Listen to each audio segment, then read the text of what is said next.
An armored man approaches you. He has a tall, muscular build and a determined expression in his eyes. Just one look, and you can tell he's fought in his fair share of battles. Although he's trying his best to conceal his current state, his uneven gait and the sweat dripping down his forehead make it obvious that he's been wounded and is in serious pain. "I'm the captain of the guard. I saw you sneaking around the city earlier, so I'll only ask this once. State your purpose, or it's off to the dungeons for the lot of you." Wow, it's been a while since someone's been this suspicious of us. I said talk, not whisper between yourselves. Have you ever heard of the Marchese Hunters? Marachose hunters? Ha! That fairy tale, you mean? What, you expect me to believe you're one of them?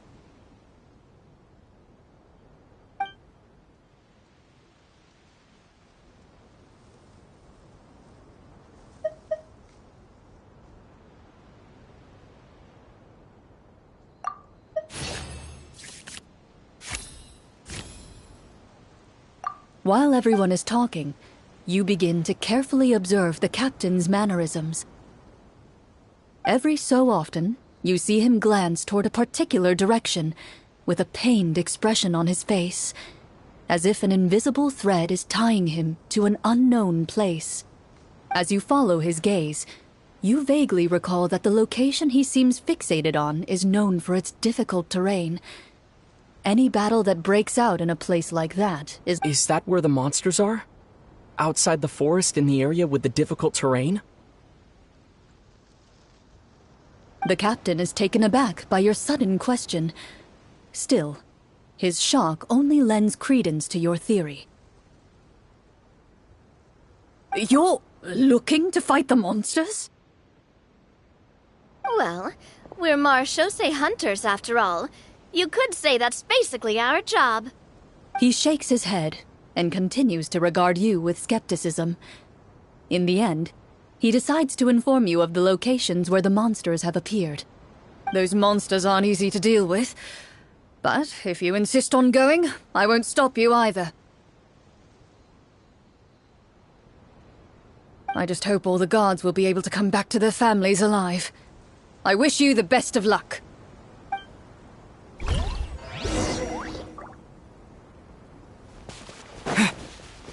Based on what the captain said, the monster should be right up ahead. Let's go. Hopefully we're not too late.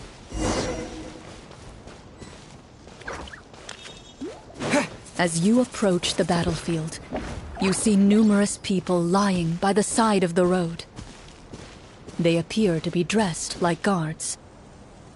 Their faces are filled with desperation and terror.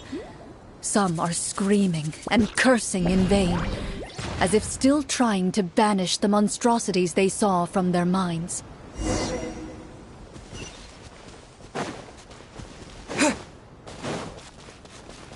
A few of the wounded look up at you in shock and disbelief. "Quick, leave this place. Turn around and don't look back," they yell.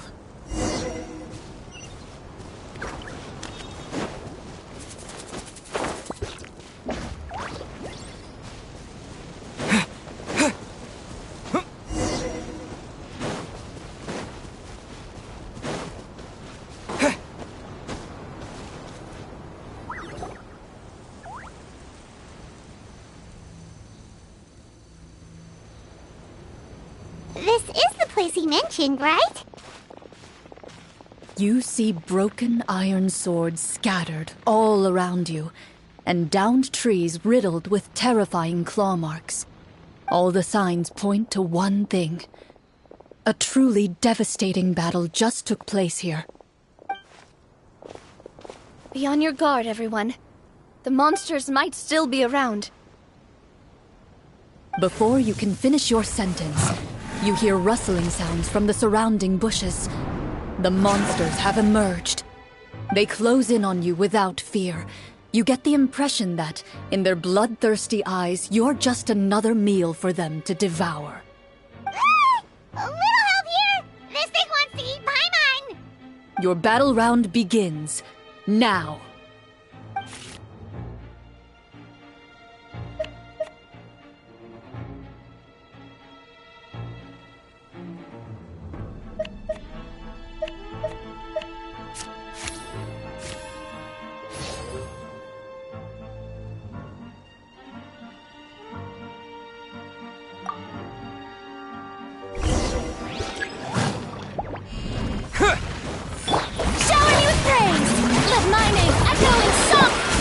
right up. Let's get this show on the road. The next battle round begins now. Feeling lucky? This one's got your name on it! The monsters let out a terrifying roar of anger and resentment before dissipating into thin air. Oh, thank goodness it's over. We're lucky the Marashose Hunter class came with all those preset skill points. Otherwise, we would have been in some real trouble. I never knew the Fatometer even determines the amount of damage you inflict. If you get unlucky, isn't it just game over right then and there? That's part of the fun. The uncertainty of fate is what gives these games their appeal. Just as you begin to celebrate your victory, a suspicious lump on the ground catches your attention. A suspicious lump? Wait, could it be the thing that appears after every battle? I walk up to it, crouch down, and begin to carefully examine it. I've still got my right glove on, so it should be fine for me to touch it, right? As you investigate the mound, you discover that the exposed portion appears to be made of wood. It was previously obscured by the large form of the monsters. With the monsters gone, the small protrusion now awaits your discovery, poking out of the ground like a shy flower bud. Whoa, it's a treasure chest!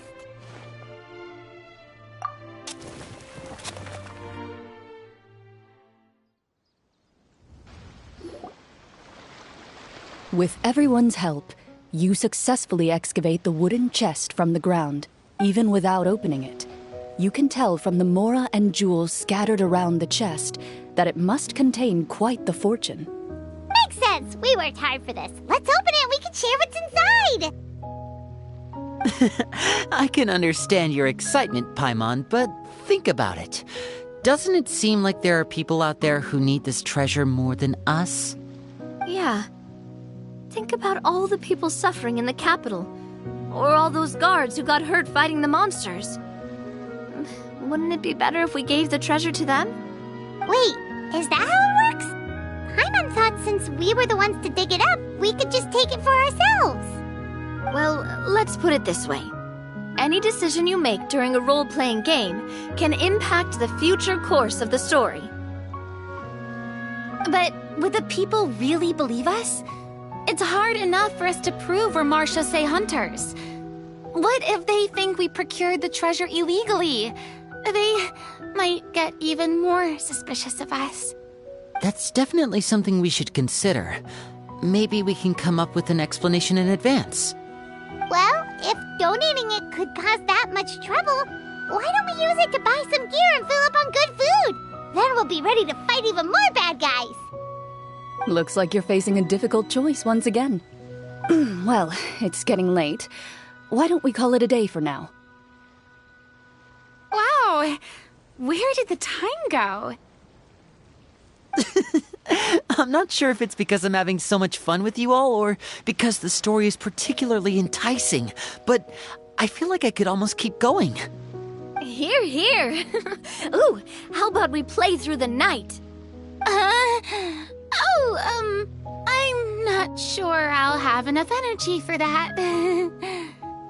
Yeah, that won't work for me either. Lynette will give me an earful if I get home too late. I understand how you feel, Navia, but we have to change venues for the next part of the story anyway. Huh? Another location? Mm-hmm. There's a special note for the GM at the end of this section that says to proceed to an indoor set for the next part of the script.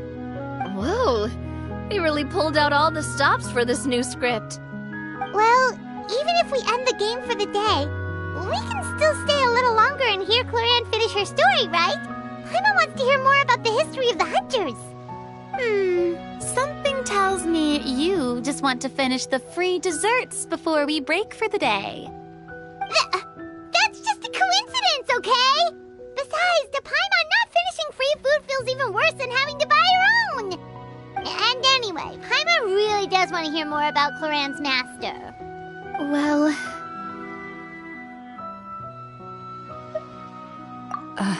It's nothing. I appreciate the concern, but it's all in the past. It won't do any harm to share these things now.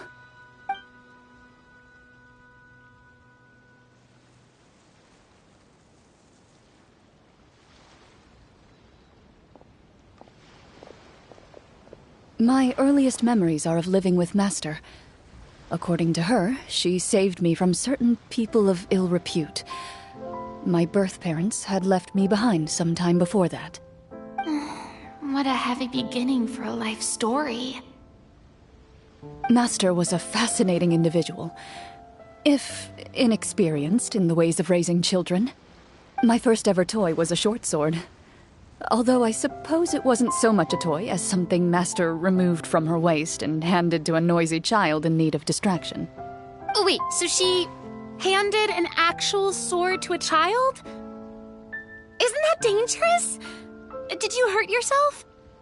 Of course I did. I cut my palm and bled quite a lot. But Master was not concerned. She just stood there and casually lectured me about it. "See, that's what you get for not holding the sword properly," she told me. She then crouched down next to me and said, "Give me your hand. I'll teach you to bandage this wound. After that, it's time to learn how to truly hold a blade." Excuse me for asking this, Clorand, but how old were you exactly when all this happened? Probably around, 3, give or take. 3? Isn't that when most kids are still struggling to hold a fork? As I said, Master was rather inexperienced in the ways of raising children. She believed trial and error was the best way to teach a child what they're capable of. I'm not so sure this is a question of experience. I didn't see anything wrong with her ways at the time. And anyway, children don't get to choose how they're raised. Oh, she did bring me back a pet from Liyue once. It was a Geovishap hatchling. A Geovishap hatchling? For a pet? That seems even more dangerous. What she said was this: "Make sure to get along, you two. If you really can't agree on something, just settle it with a fight. Whoever loses is the real pet." And how old were you when this happened? 5. Well, did she win? No, I lost. So you're saying you actually became the Geovishap's pet? Yes, but only for a week. By the end of that week, I defeated it in combat, and we've shared a cordial relationship ever since. That really doesn't sound like the kind of childhood someone should have. Later on, I gradually understood that Master most likely didn't know any other way to raise a child. She was a marechaussee hunter, but I never heard her bring up her own parents. Thanks to her, I learned how to navigate the forest by the age of 6, and could hunt monsters in the wild by myself the year after that. Even though the training she subjected me to was strict, she always made sure to take me traveling when she had the time. We met many of her friends during those days. That was also how I met Mr. Callis and his family. I still remember the first time we met. You were too scared to join our picnic and hid behind Ms. Petronia the whole time. I still hadn't really met many children my age at that time, so I didn't know how to interact with others. After that, though, you started coming over a lot. You loved challenging people to shooting competitions, remember? I don't think many members of the Spina ever beat you in one of those. I had a lot of fun during those days. I enjoyed them too. Oh, do you remember that one time we went exploring around the Spina together? We overheard Papa call your master Fontaine's Protector of Justice. We tried to pretend like we never heard anything, but you nearly let it slip that one time.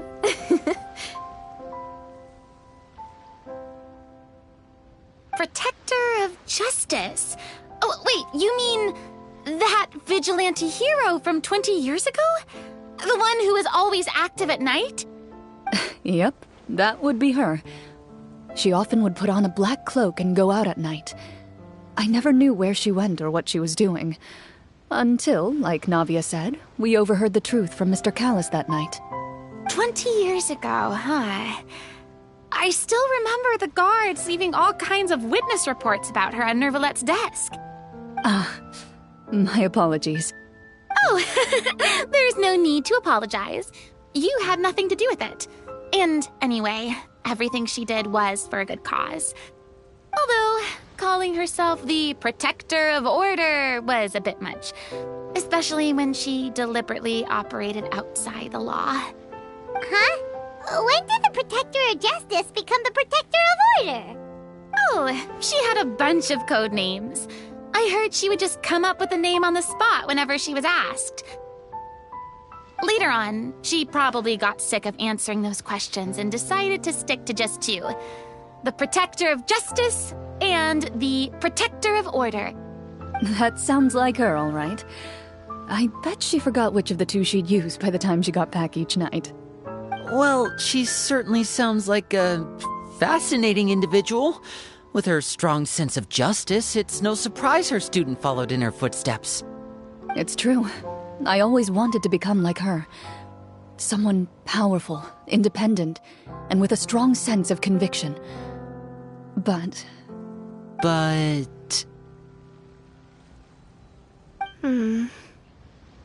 She suddenly disappeared the night I turned 10 years old. Disappeared? What happened? I have no idea. She didn't even leave a note. I was never able to find out where she went. That night, I was celebrating my birthday at Navia's house. But Master never came to pick me up. When I returned home on my own, it was to an empty house. When she still didn't appear after a few days, I went to Mr. Callus's house to ask about her whereabouts. But he only shook his head. Papa probably didn't know either. I know he sent a few people to investigate the matter in secret, but they never found any credible leads. Don't worry, I understand. To be perfectly honest, given Master's personality and way of doing things, it all made a lot of sense. If I had to guess, I'd say she probably used it as an opportunity to force me to become independent. Just like how, when a litter of kittens reaches a certain age, the mother willingly leaves them behind. Were you upset, Clorinde?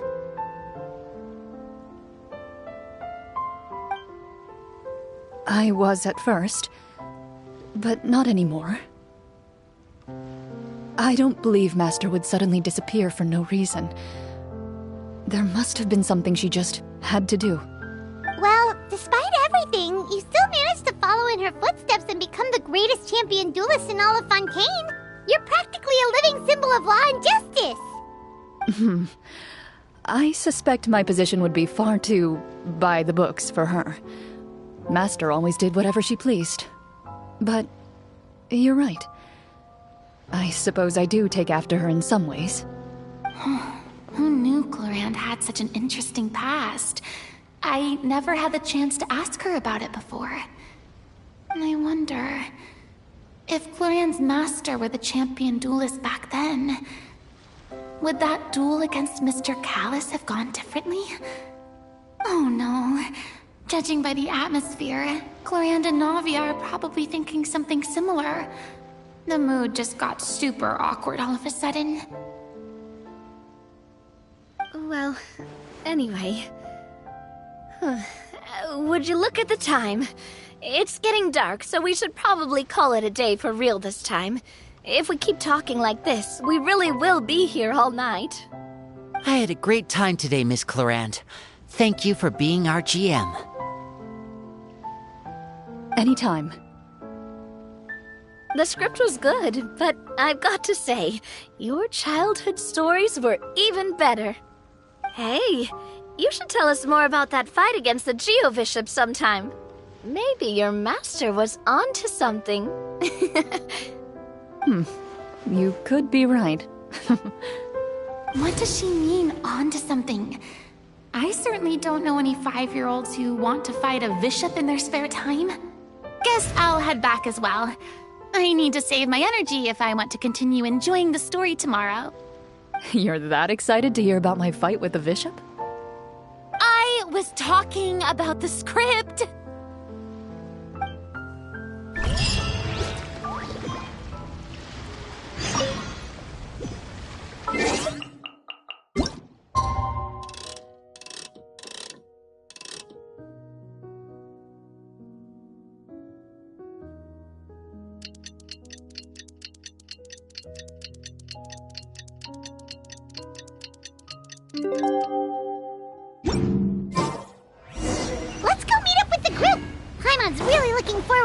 today's story.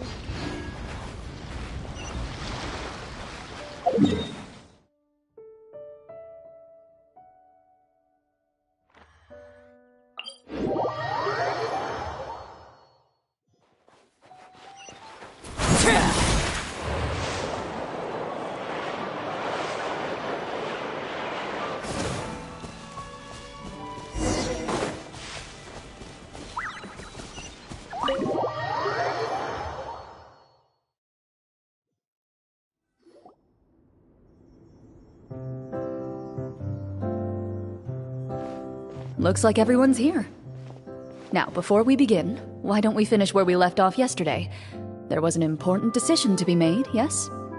I'll pour everyone a cup of tea. Is that really the most important part, though, Clorant? Paimon's more concerned about our current surroundings. Heavy walls, cold railings, dim lights. This is obviously supposed to be a prison. I admire the work put into the set. Still, it's obvious the scriptwriter has never paid a visit to the fortress of Meripede. So this set is going to be a part of the script? Unfortunately, that is something I can neither confirm nor deny. Anyone think Clorant's smile is starting to look kinda scary? Well, whatever happens, we'll just have to push on. But first, we should really figure out what to do with this treasure.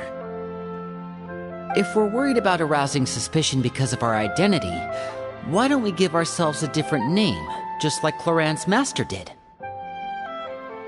Yeah, it might be better to keep a low profile.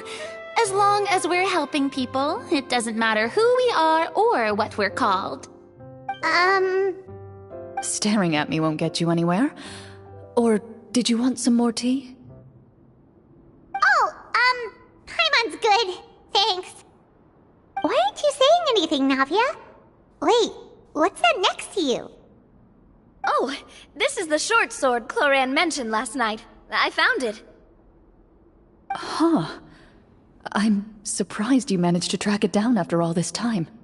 Well, I made sure to take good care of it, considering the circumstances in which you gave it to me. Of course I had to keep it safe. Anyway, where were we? Oh, right. I was just thinking about all the potential ways for us to break out of prison. We could dig a tunnel, or try to bribe the guards. Wait, we haven't been thrown into prison yet, have we? Well, it's only a matter of time. It pays to be prepared. Just like how you should always have an umbrella on hand, even when it's sunny. Alright, Paimon's made up her mind. Let's just give the treasure away. Paimon may have wanted to keep it, but if it's going to land us in prison somehow, Paimon will be too upset to enjoy her snacks. So, you've reached an agreement? All right then, we can continue with the story. Oh, and we'll collect all the scattered pieces of treasure on the ground as well. All right. You collect the treasure and make your way back to the capital with your bag of loot in hand.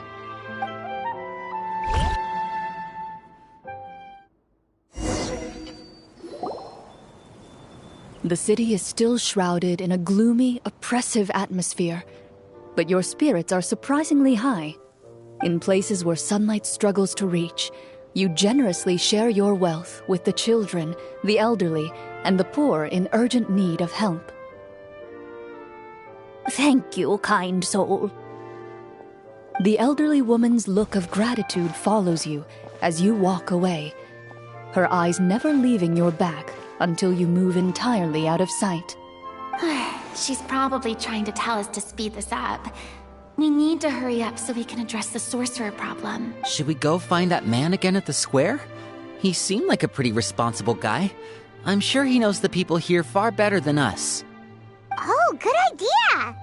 Just as you start to make way to the square, intent on finding the man again, there's a voice.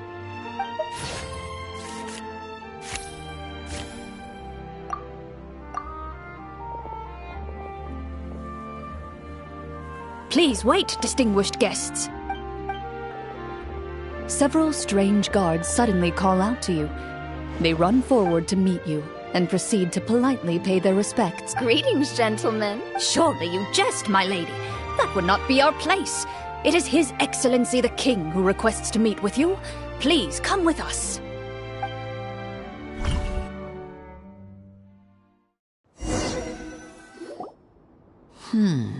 Do you think this could be a trap?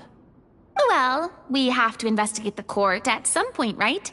Meeting the king himself would be a fantastic opportunity to do that. I say we go for it. If something happens, we'll just turn the whole place upside down. That sounds a little intense. After a quick discussion, you nod to the guards and agree to follow. They lead you all the way to the audience hall of the palace. Gilded tables line both sides of the hall. The space itself is adorned with all manner of expensive antiques, glass shelves, and silver candlesticks. The items appear quite ordinary in size and dimension, yet their presence somehow makes the emptiness of the hall feel even more surreal and ominous. Wow, it's so luxurious! The elderly king, clad in a magnificent robe, sits upon the deep crimson throne before you. He wears above his head a majestic crown, with a gemstone the size of a bird's egg set right at the very front. As you observe it, you see a complex pattern of light reflect off its surface. They're here, Your Majesty. A man dressed in dark clothes, likely a minister, shields his mouth with his hands and bends down to whisper a few words to the king. After a moment, he lowers his hands and stands back up. His gaze shifts to fixate on your group, but he does not move from his place at the king's side. The king does not appear entirely aware of his surroundings. The man by his side, though. We should keep a close eye on him. The king remains still and says nothing. The minister is the one who speaks. Esteemed guests, allow me to thank you for coming to our faraway kingdom. Unfortunately, His Majesty the King finds himself quite exhausted from work. So please allow me, his Prime Minister, to welcome you in his stead. I've heard tell that your group, the Marechaussee Hunters, used your exceptional ability with the sword to repel the monsters near the capital. Such a great deed deserves to be rewarded.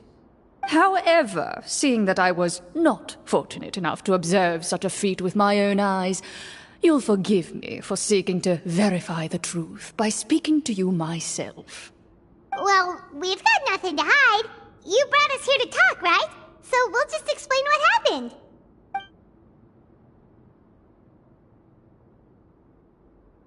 The golem's blades were so powerful, they could cut down trees in a single swipe!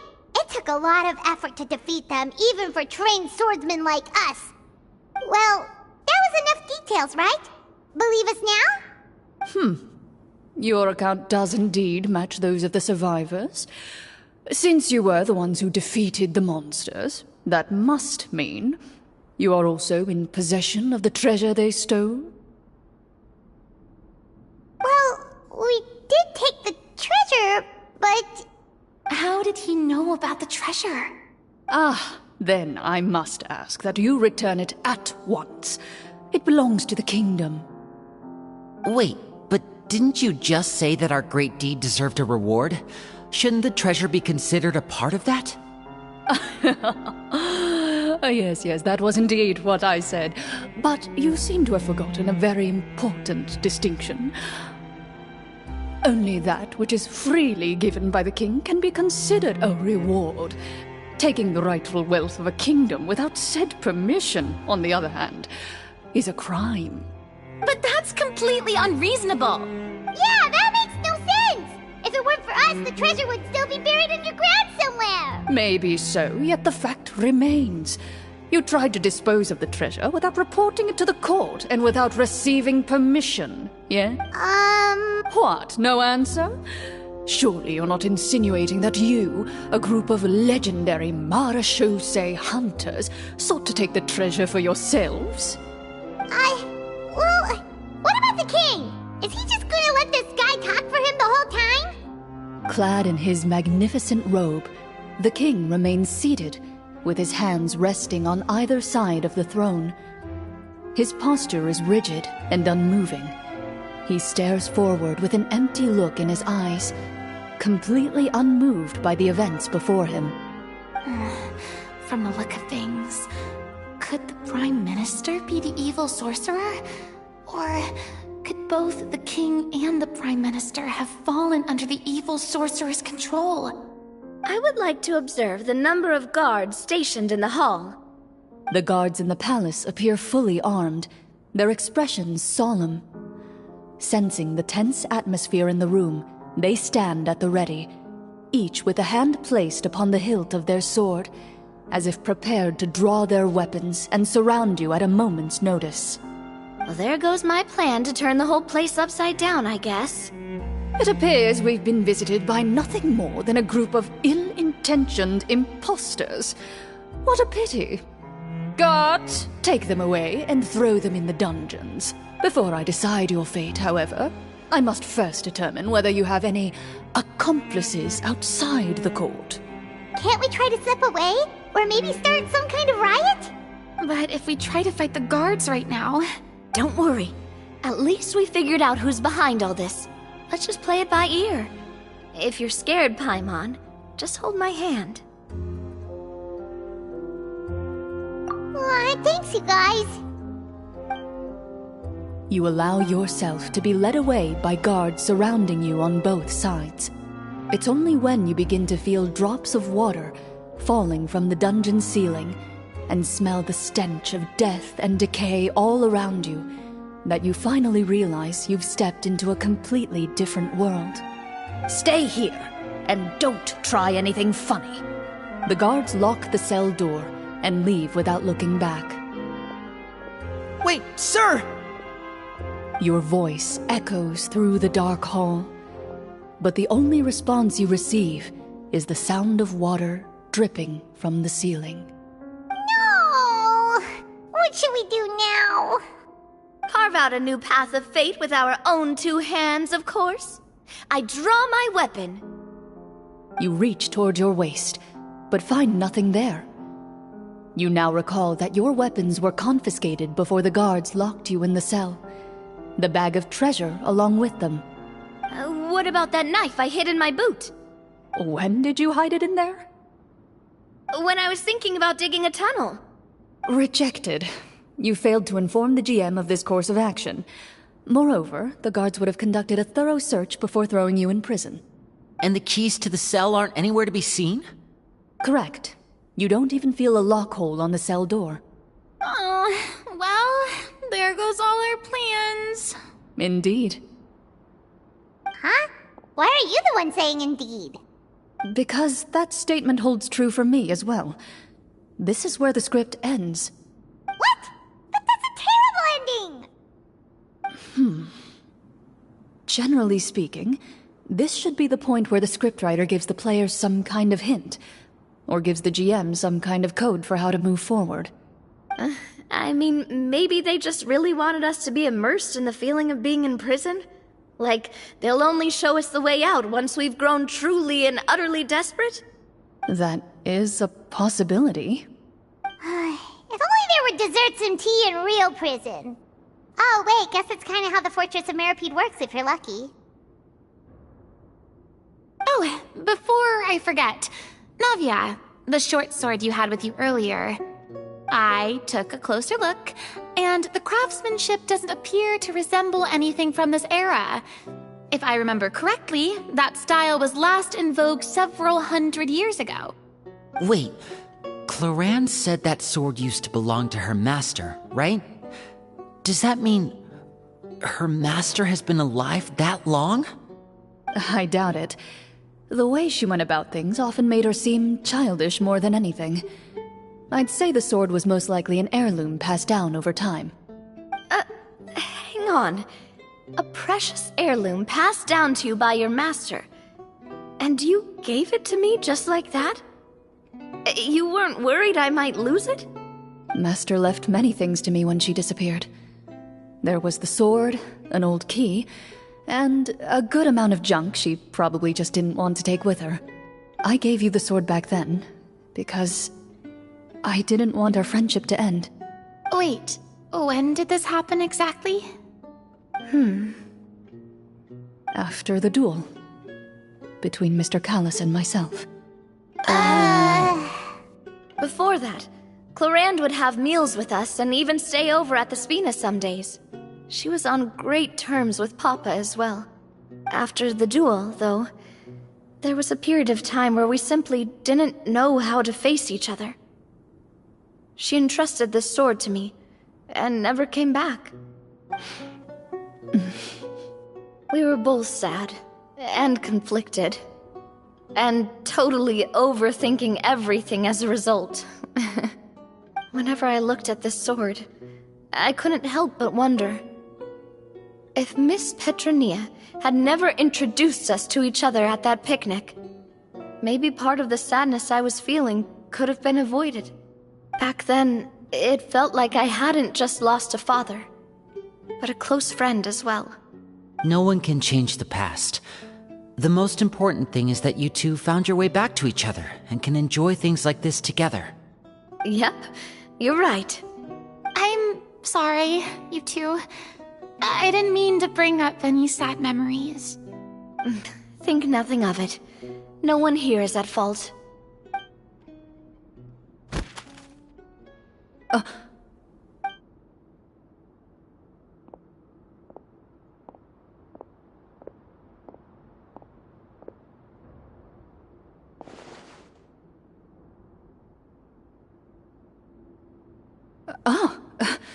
Looks like the next part of our script is here. Perfect timing. The situation was really starting to get desperate. And not just because of the prison thing. From Clarand's face, Paimon really can't tell if it's good news or bad news.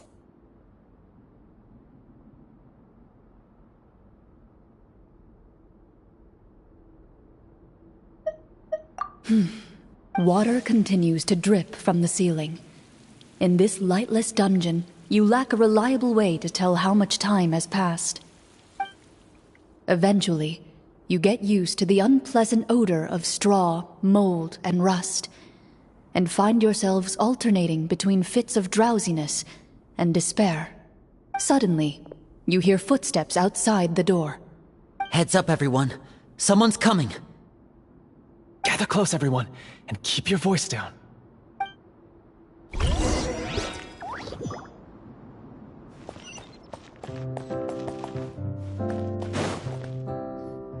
Who are you? I work as a guard in these dungeons, but my true identity is the same as your own. I'm also a Marechaussee hunter. Huh? Shh! I've already sent away the other guards, but if we make too much noise... I understand, but how can we be sure we can trust you? The king has issued a formal decree. In light of the irrefutable proof of your crime, you're to be executed before tomorrow's sunrise. If you want to escape, it has to be now. Executed? We barely did anything! Monsters appearing at the same location as the treasure. Could this entire thing have been a trap? There will be time for speculation once we're out of here. As for my identity, I have no way to prove that to you just yet. Infiltrating the capital was difficult, and finding a chance to speak with you has taken a lot out of me.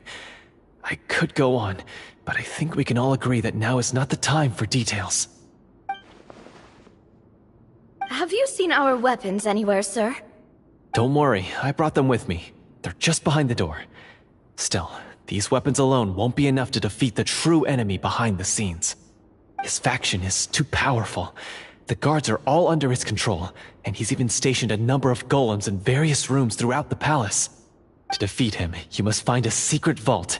It is said that within that vault, the Marechaussee hunters of the past left behind a treasure with the power to defeat the sorcerer. You're not coming with us? No, I'll remain in the dungeons to deal with the guards. I'll try my best to distract them so they don't go after you. As long as my identity is not revealed, I'll be able to aid you when the final battle comes. In that case, please stay safe. Thank you for your concern. I will do my utmost. As for the location of the vault, here, this map should lead you there.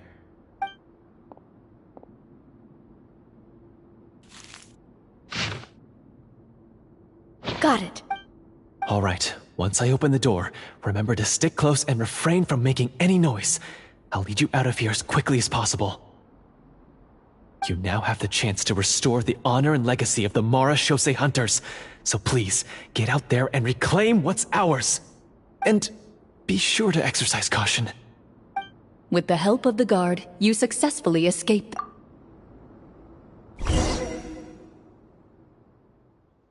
Wait, we didn't get to use our skills at all while we were in prison.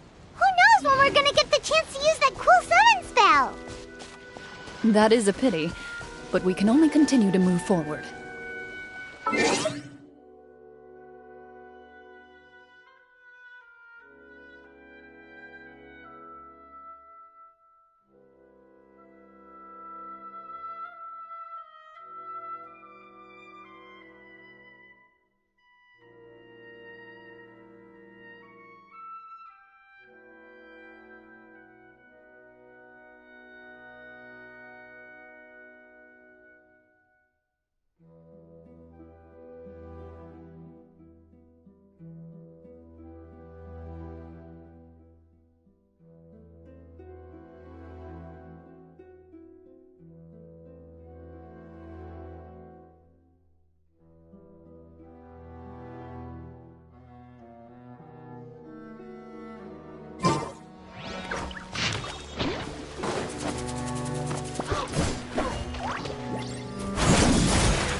Rise with the sun!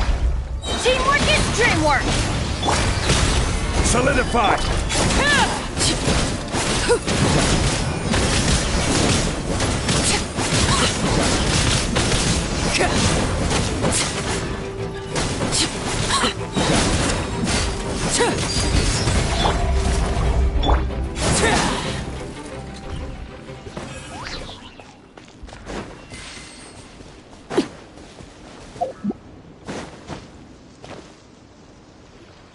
This should be the place marked on the map.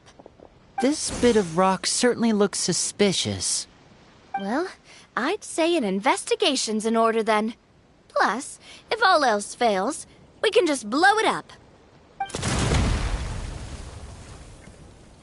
Wow, you really meant that! Before you lies a serene stretch of open water, its surface shimmering a brilliant shade of sapphire blue.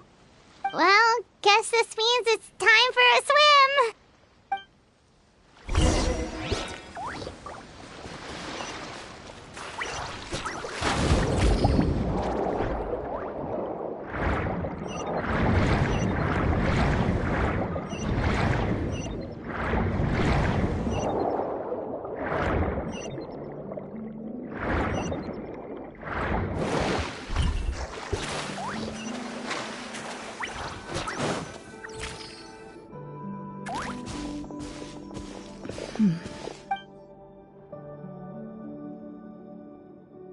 What's the matter? It's nothing. As you step into the cave, you find yourself in an eerily quiet space. Before you lies a narrow passageway that appears to trail off endlessly into the distance.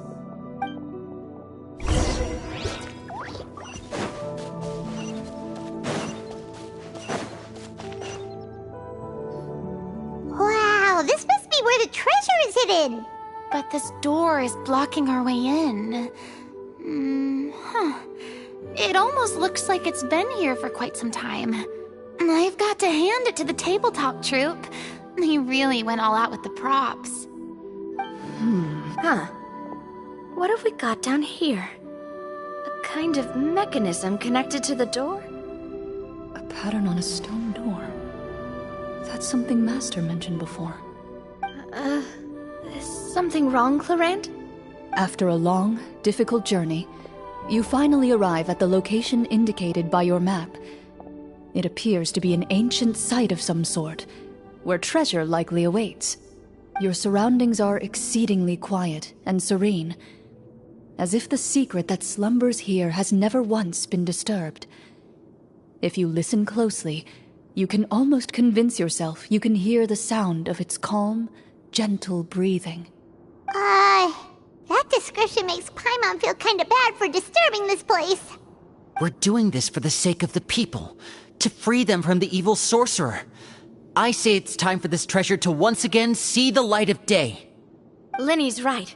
We need to keep going. The future of the kingdom depends on it. The next part of the story requires us to solve the puzzle, right? Let's start exploring the area. Yes, that should be fine. Something feels off about all this. Guess I'll just have to improvise.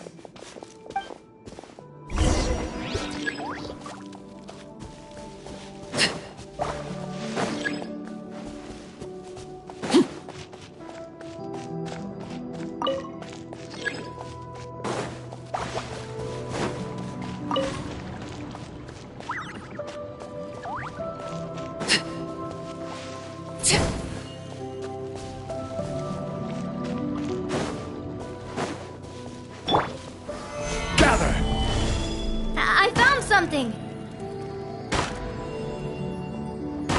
Found something here, too.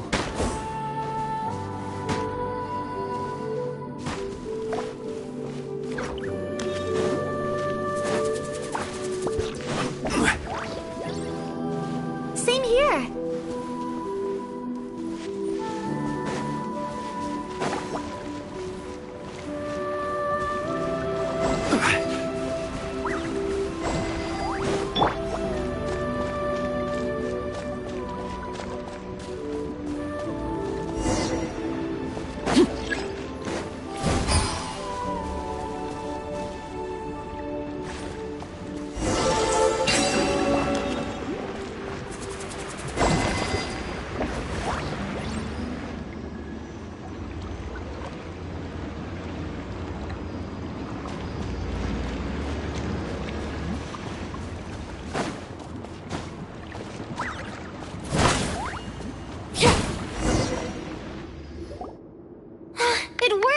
Something just appeared. Some kind of new mechanism, maybe? By solving the puzzles, you prove yourselves worthy of inheriting the secrets of the past. At the end of each puzzle, you're rewarded with With? a key. Oh, it must be the key to the big door. This is one of the Marechaussee Hunter keys that are passed down from generation to generation. It looks just like the one Master passed down to me. It is said that 4 keys in total are required to form the final, complete key. And it seems like we just collected 3 of them. That must... Huh? What's wrong? You hear a few strange noises. Suddenly, all the torches in the ruin go out at once. Huh? What's going on? Did we fall into another trap? For the sake of immersion, please close your eyes, everyone. Without the torches, the space is now completely dark, and you cannot see anything.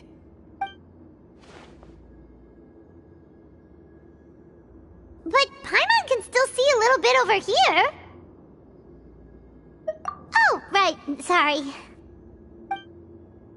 Suddenly, you hear the sound of footsteps pierce through the darkness.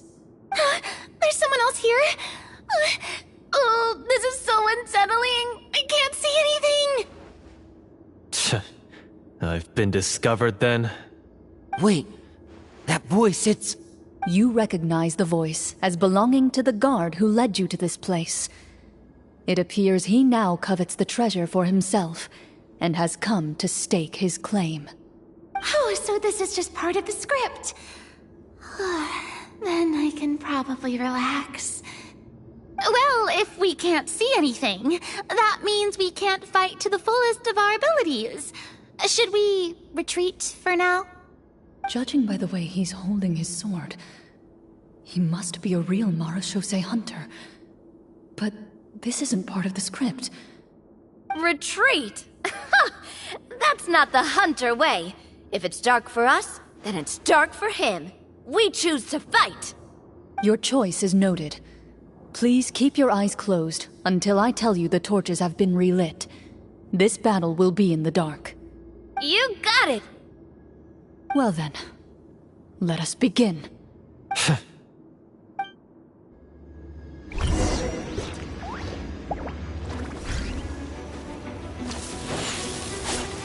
Into the shadows.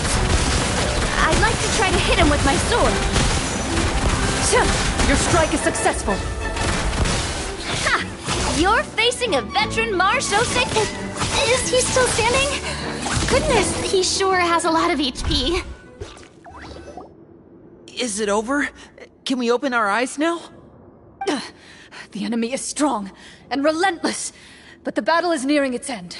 The torches have not been relit. What about now? Final strike. Ha!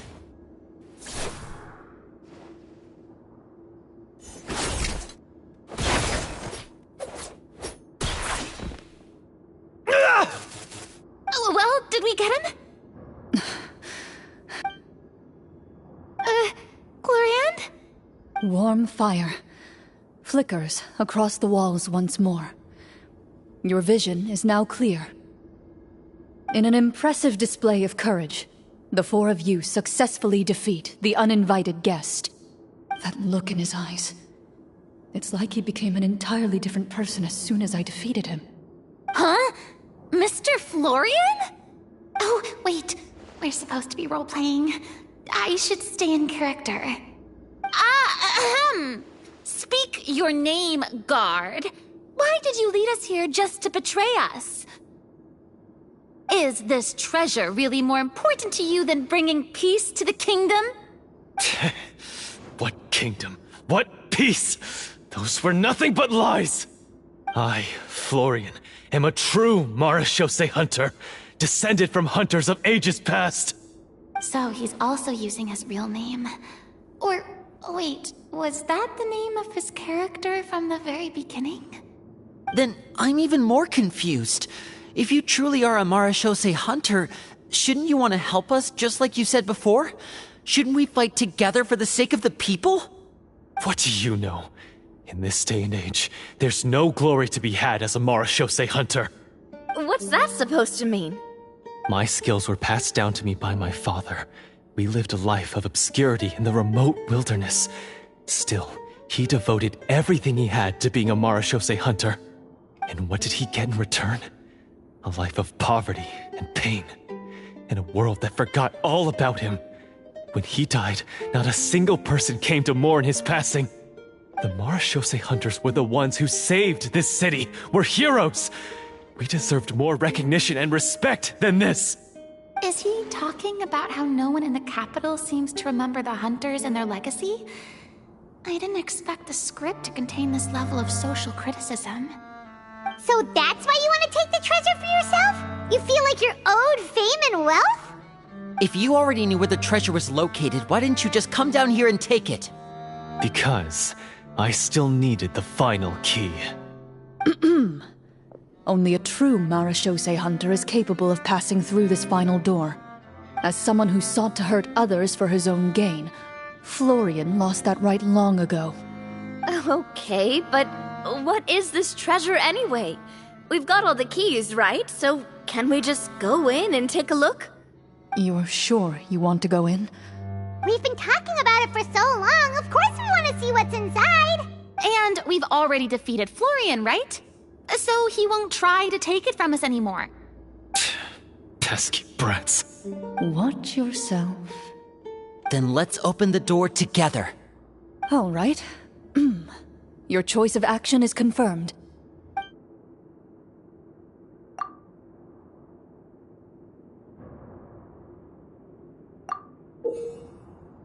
Before you, the door to the treasure, sealed and undisturbed for more than 100 years, finally swings open. You hear the shrill wail of the door hinge as it rotates for the first time after years of disuse, almost like a sleeping giant letting out an extended yawn.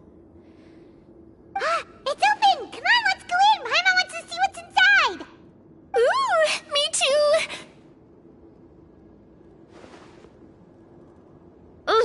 Uncovering hidden treasure is the most exciting part of adventuring.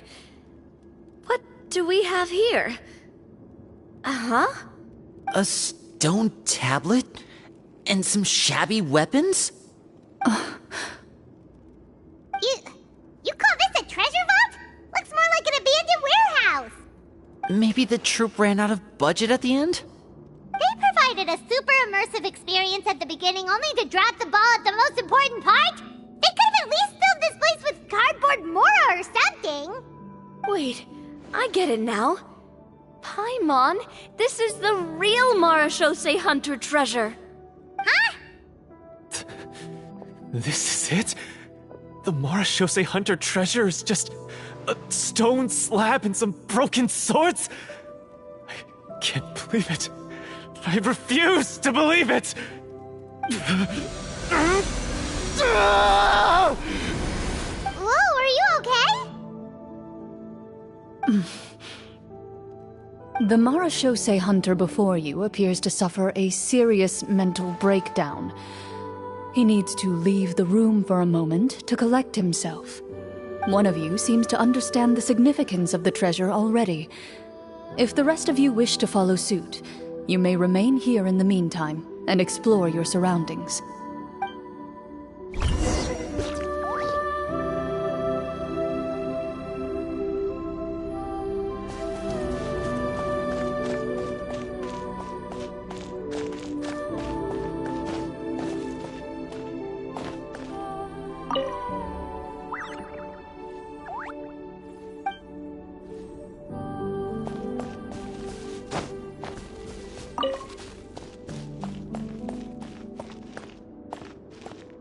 What is the treasure The name. The old and. Walt.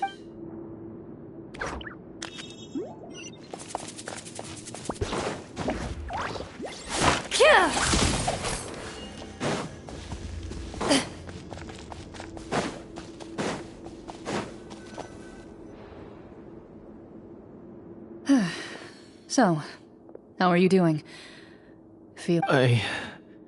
What just happened? Do you remember how you got here? Or what happened to your body just now? I remember now. I brought you here because I wanted to... The explosives in the cave!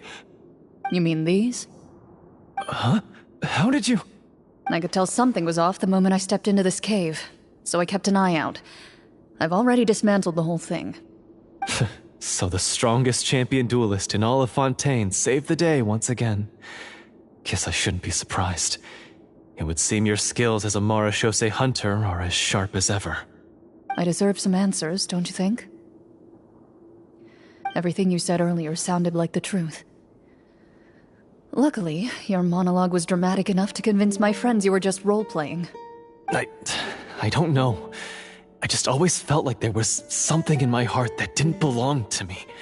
Something agitated and angry. Who knows? Maybe it was my own anger all along. I could never really tell. The feelings about my father and the other Marashose hunters are real. It just wasn't fair. I was angry, bitter that no one remembered them or praised their accomplishments. I don't know when it started, but at some point, my anger came to completely consume me. At that point, I remembered the legend my father used to tell me. The one about the treasure. But if the treasure was all you cared about, why plant all those explosives? Wouldn't they just destroy the treasure and bury you along with it? I can't remember. My head is a mess. It felt like there was this voice telling me to eliminate the hunters, but now... From your description, I suspect you were dealing with a devorator. Devorator? Oh, your master... your father, I mean, never talked about it? It was a kind of monster that was active several centuries ago. No, I've heard of it. I'm just not sure why you suddenly... Wait, it can't be. The seal! The seal? My family has served as Marashose hunters for many generations. But the title and swordsmanship weren't the only things passed down over our line. There was a seal as well. My father instructed me to always watch over that seal and maintain it regularly. He said it had been passed down over a truly ancient age, and protecting it was our clan's most important duty. But I neglected that duty after he died. I finally decided to come down and check on it one day, and that's where my memories become fuzzy. The Devorator would be a formidable adversary for any mortal being, even ones as capable as the Hunters. If you lacked the power to completely destroy it, you could easily fall prey to its influence and corruption. In light of this, some Marechaussee Hunters chose to seal the Devorator away, in the hopes that a permanent solution would come with the passage of time. I heard it has the power to amplify the obsessions and desires in people's hearts, to the point where they overtake you entirely. It would seem I'm not just lacking in skill with a blade. And yet, you were able to retrieve 3 of the 4 keys. If I remember correctly, each was entrusted to a respected and capable hunter. How did you manage it? One of them belonged to my father. The second I stole from a different hunter. And the third was one that I snatched while the person was on the way home from the tavern. I nearly died in that alley. I know just how strong you are.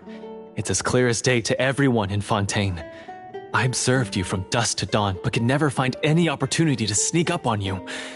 I never even saw you drink a single glass of liquor. The only way I could think to obtain that last key was to lure you here using your hobby, and then... Oh, I get it now. That monster, it wanted to bury you here alongside the treasure. I won't comment on anything else, but the script was good. Well, I did pour my heart and soul into it. The stories my father used to tell me about the glory of the heroic Marechaussee hunters and how they came to be forgotten. It's more than just a story. Huh? You're proud to be a hunter. You're still holding onto that part of yourself, no matter how small. I have done so many despicable things. I have nothing to be proud of. Then explain the purpose of the evil sorcerer in your story. Huh? Isn't he the true antagonist? The one who sought nothing but his own gain, and used the people as pawns to attain it? In your heart of hearts, he was the one you truly wanted to defeat. But I've already tainted my sword. I no longer have any right to... Wake up, Florian. Remember how you introduced yourself earlier. Do you really think the hunters acted out of a desire for honor and glory? Or to be loved and acknowledged by the people? What did your father teach you about our order? You do not wield your sword for yourself, but to protect those you serve. There's nothing special about a blade. It's the intentions of the wielder that matter above all else. Do you still not understand? Even after seeing the treasure for yourself? The contents of that room, they represent the true legacy the hunters left behind. You're right. I am a Marechaussee hunter. It's time for me to redeem, no, to finally serve the people I vowed to protect all along. I wouldn't be so quick to push aside the need for redemption. I know. That's a charge I won't bother to defend myself against. Good. Then, come with me, and help me see the script through to the end. Huh? See the script through to the end? But there's no more script left. Never finished it, huh? No, I mean, I wrote the script with the sole purpose of luring you all here. There was no reason to write beyond this point. Then we'll just have to keep writing it. The evil sorcerer still needs to be defeated. You mean the Devorator? Are you saying I have to make up the rest of the script as we go along? Is that really so hard? You've already written most of it. Surely you can write an ending where the hunters win and justice prevails. I'll be there to help you too. You aren't afraid your party will fall into danger? I know what my friends are capable of, and they're all quite skilled. Besides, I need their help. Then, are you going to tell them the truth about all this? I don't intend to spoil the fun. Sometimes, protecting dreams and fantasies is more important than exposing the truth. Don't you think?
They're back!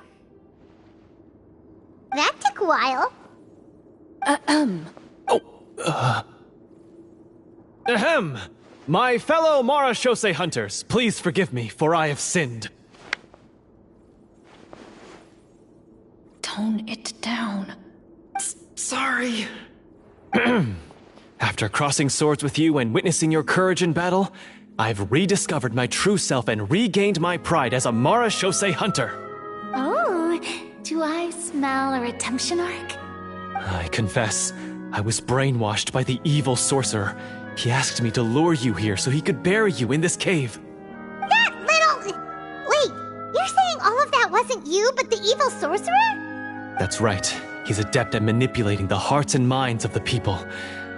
I fell under his influence because I did not possess a strong enough sense of will. And how are you going to prove that you're a changed man? We're not going to fall for the same trap twice. To be perfectly honest, I only came to my senses after seeing the treasure. It reminded me of my father's past teachings. The treasure was actually...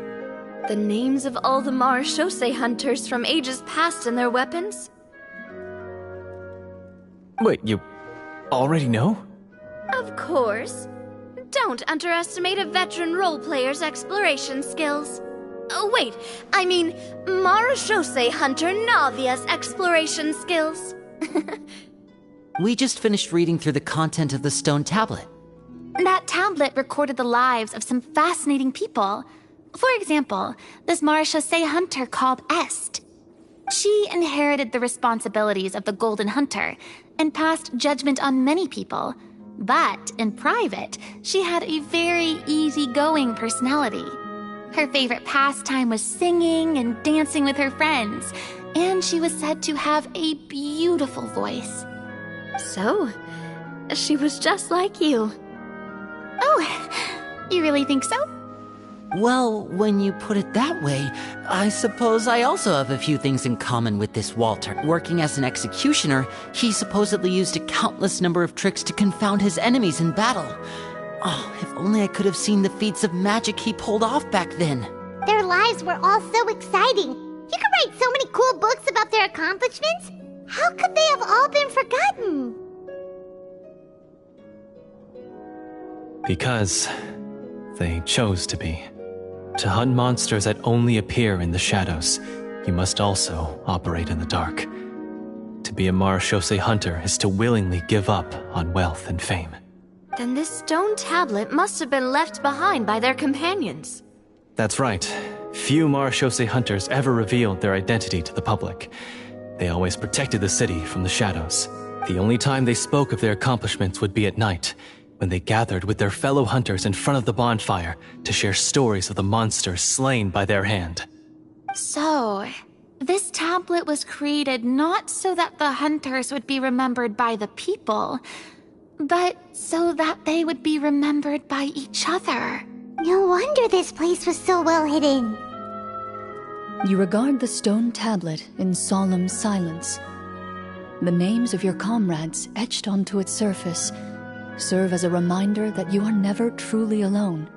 The tablet proves that, although a hunter walks a shrouded path, it is not a solitary one. There will always be those who walk beside you. A fact their legacies shall continue to be passed down from generation to generation, as everlasting as the stone onto which their names are carved. Father, you once told me that I should seek out the treasure if I ever became lost. So this is what you wanted me to find.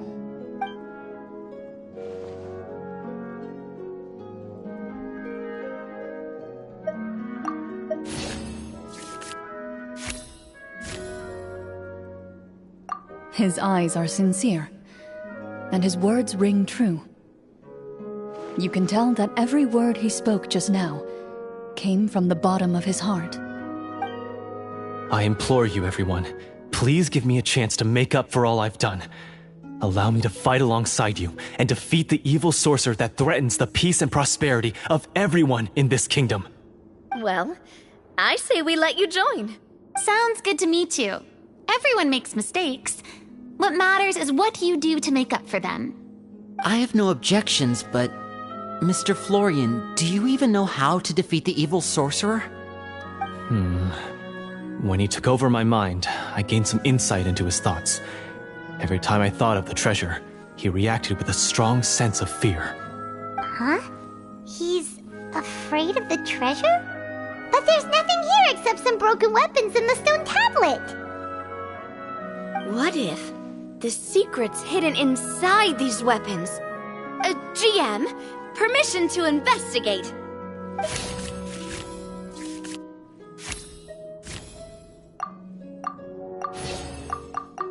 At first glance, the weapons appear absolutely ordinary. But as you observe them, you notice a faint energy emanating from within. These blades have slain countless monsters. Though it's been a long time since they were used in battle, their edges remain sharp, as if they're simply waiting for the next worthy hunter to carry on their legacy. So basically, take these with us, right? I'll take this weapon, since it used to belong to Est. Maybe it'll find comfort in being held by someone who appreciates the arts. Ah, good idea. I'll take Mr. Walter's bow then. From one archer-magician to another. Paimon's gonna pick a cool weapon too!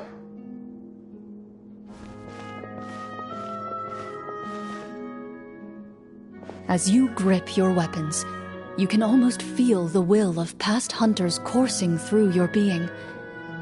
It's a feeling of courage, determination. A silent vow passed down from generation to generation that says, eradicate the monsters, no matter the cost.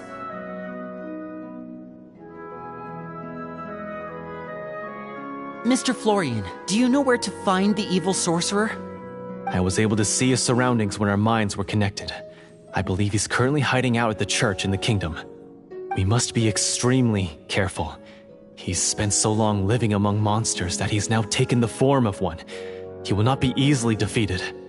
Then why don't we explore some more and try to find some higher level gear? We don't want to just fight him and lose, right?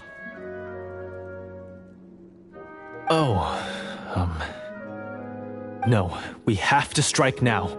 He was greatly weakened when I managed to break out of his control. If we let him rest, he might have time to escape. I agree with Mr. Florian. We've got to act while we have the advantage. Don't forget, the people of the capital are counting on us. Yeah, now that we've got a plan, there's no point in waiting. The longer this drags on, the worse it will be for everybody. Yes, that's what's called... Yes. Alright, you've persuaded Paimon. Mr. Florian, please, lead the way. Of course. Follow me. He had to set up so many scenes today, and now he has to join in for this last part. I really don't envy his job. Finally, you decide to slay the evil sorcerer and bring peace back to the kingdom once and for all. As you walk away, you feel the gaze of the stone tablet at your back, as if all the hunters of the past are wishing you success in the battle ahead and awaiting your triumphant return.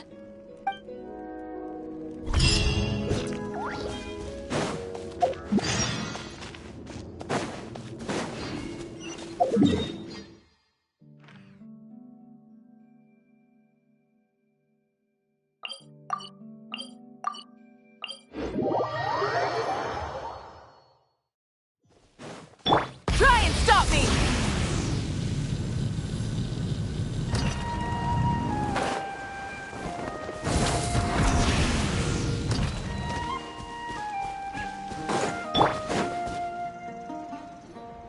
Finally, you arrive at the church Florian described. As you approach, an ominous aura surrounds you. You get the sense that your enemy is close at hand. How strange.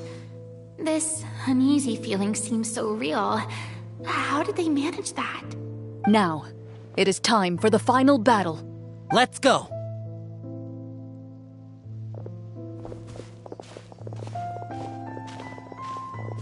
Florian, wait. What's wrong? I think you should wait outside. You've already been corrupted by the Devorator once. It could easily re-enter your mind and take control of your body. I don't think it's a good idea for you to be this close. If it corrupts you again, it's possible you might take on a new form entirely. That's exactly why I have to go. Why... You mean... Yes. I intend to lure it into my body. That's too risky. If things get out of hand, I might have to kill you. Do you understand how dangerous this is? I understand, but if I do this, you'll have a clear and visible target. The Devorator will have a hard time passing up a chance to enter a body it knows how to control. You won't have to worry about any of your friends being taken over. You're not like me, Miss Clorand. You're a just and powerful Marechaussee hunter.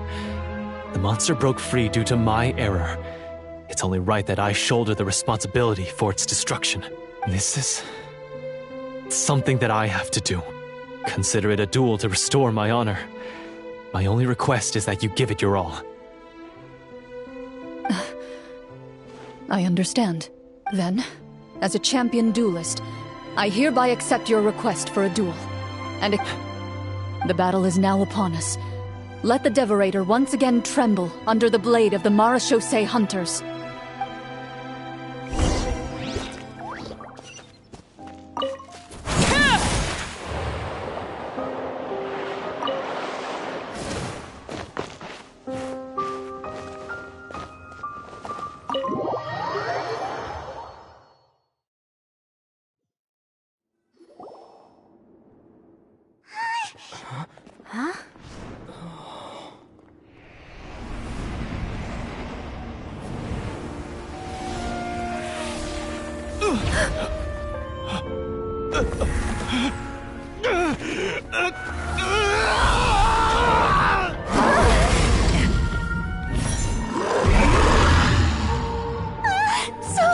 So lifelike!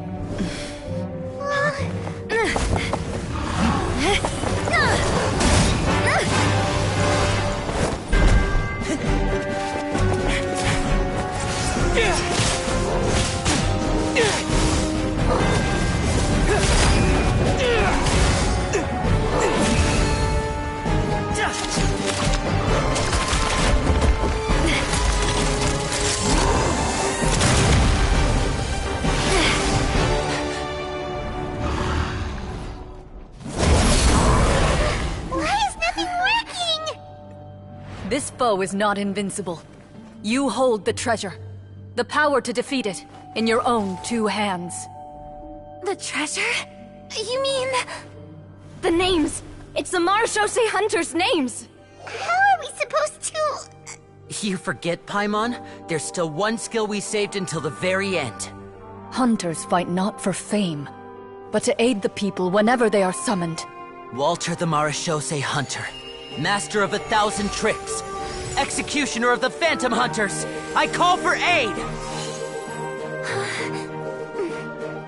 Est, the Marechaussee hunter, inheritor of Cassiodor's will, judge of the Shadow Hunters.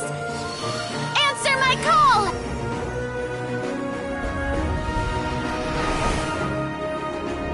Petronia, protector of justice and order, the hunter I respect the most.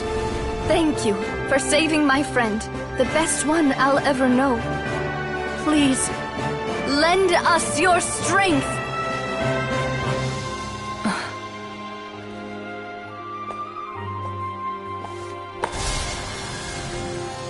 We have come to answer your summons.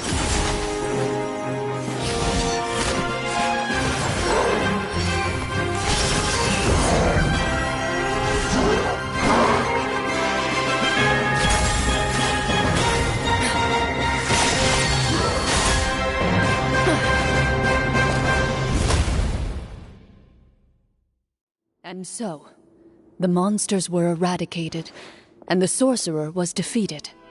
Peace soon returned to the capital. Those in the court, manipulated by the sorcerer, also recognized the errors of their ways.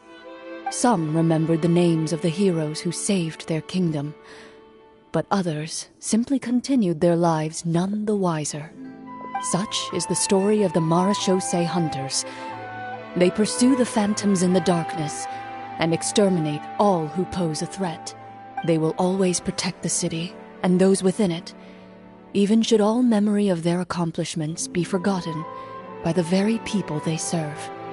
I am assuming we've finally reached the end of the script. Yes, you've reached one of the better endings. It's a pretty solid story overall. I thought it was just an ordinary adventure at first, but the further we got into it, the more impressed I became with the production and the plot. That final battle especially. All the effects were super realistic. Oh, right. Yeah, totally. That's a really good point. I never expected the weapons we picked up from that vault would have that kind of effect. Yeah, mine nearly scared the daylights out of me when it started glowing. I took a good look at it after we got out, but I don't think it ever lit up again. Oh, we should probably give these props back, right? I'll just leave mine here. Did you have a good time? Of course. Let me know if another script like this comes around. Sure, no problem. Then I'll head back for now. I think I need some time to fully digest everything that just happened. Once Mr. Florian is awake, please pass on my regards to him. He must be extremely exhausted to have passed out cold like that. You're right. He's had a lot to deal with. Well, see you all some other time. Toodaloo!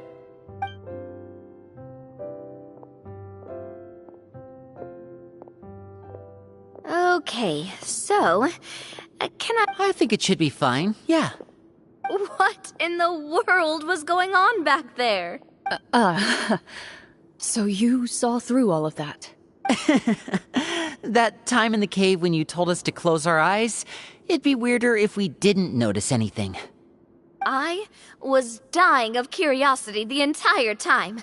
I mean, you did a pretty bang-up job of pretending nothing had gone wrong. Farina actually looked like she thought all of it was planned. Guess none of us wanted to be the one to break the illusion. What are you all talking about? Oh, wait. Don't tell me Paimon never... Oh, this is all my fault. It's not too late to cover your ears. Bit late for that, don't you think? You're saying everything that happened back there wasn't actually part of the script? It's probably more accurate to say this was never a real scripted story to begin with. What? So loud. My head. Hey, you! Get up right now and explain yourself! No shaking, please! Oh, my head. Did Paimon just hear that right? You guys made up that whole last part on the spot? It's not nice to lie to people, but Paimon's gotta admit, that was a really good story, Florian. Oh, and nice improvisation, Coriant! Yeah, it was like watching a magician improvise a spectacular magic trick after forgetting an important prop. If Paimon knew something was wrong with that vault, she would have floated straight in the opposite direction. Everything was under control. As if you've ever described a situation as being out of control. Guess I'm just used to it. You must run into a lot of unexpected situations then. That explains why you're so good at coming up with things on the spot. As for you, Flor... I know there's no excuse for what I did. I'll turn myself into the guards at once, confess my crimes, and accept any punishment that comes my way. I would say you've already suffered more than enough. What? You may have been blinded by fame and fortune in the beginning, but your actions during the final battle had proven you to be a true Marechaussee hunter. You'll be far more used to the city above ground than below. Your job as a hunter is more important. But... Of course, you'll still need to take the keys and pay a personal visit to the 2 hunters you wronged. Prepare to accept any terms they give you as well. As far as I'm concerned, though, your showing in the duel was enough to prove your honor. Then I'll do exactly as you said. I'll go return those 2 keys right now. Thank you so much, everyone. I'll do my best to prove myself worthy of the second chance you've given me. Until we meet again,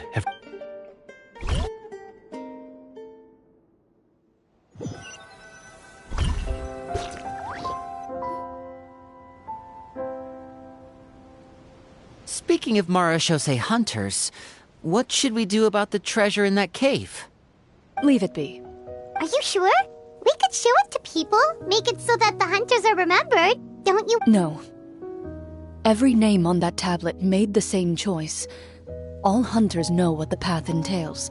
I am no exception. My identity as a Marachose hunter is not something I need people to remember. I wish only to be recognized as a champion duelist. Nothing more. That's certainly very different from the path of a magician. Still, I admire your decision. Wait, Paimon just remembered something. If there were no special effects involved, why did our weapons begin to glow during the battle? That's because the Marachose hunters of ages past would often imbue their weapons with special enchantments to... Oh, so that's why they had an effect on that guy near the end. I really thought the summons were doing all the work. Well, I'm sure the summons were a part of it too. Oh? How so? This particular devorator probably hailed from the same era as the hunters we saw in the room. The names you recited all belonged to the bravest hunters. Countless monsters fell to their blades. That's likely why the devorator visibly reacted when... So the names held the power all along! Navia. Everything you said during... Huh? Oh,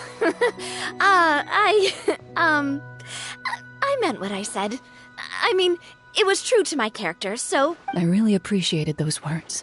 All right. Don't get all sentimental on me. Anyway, let's not talk about that anymore. She ran off! I should probably head back as well. This story was truly incredible. I might have to spend the whole night telling my siblings all about it. Goodbye. Traveler, should your name and deeds be forgotten, what do you think the significance of your journey will be? I suppose the significance would be the journey itself and the world we helped create. There's still value in the time I shared with everyone here. A great answer. I'll remember it. Me, the Marachose hunter, says nothing in response to that question. Perhaps her answer lies in her silence. An unspoken vow left to echo through the night.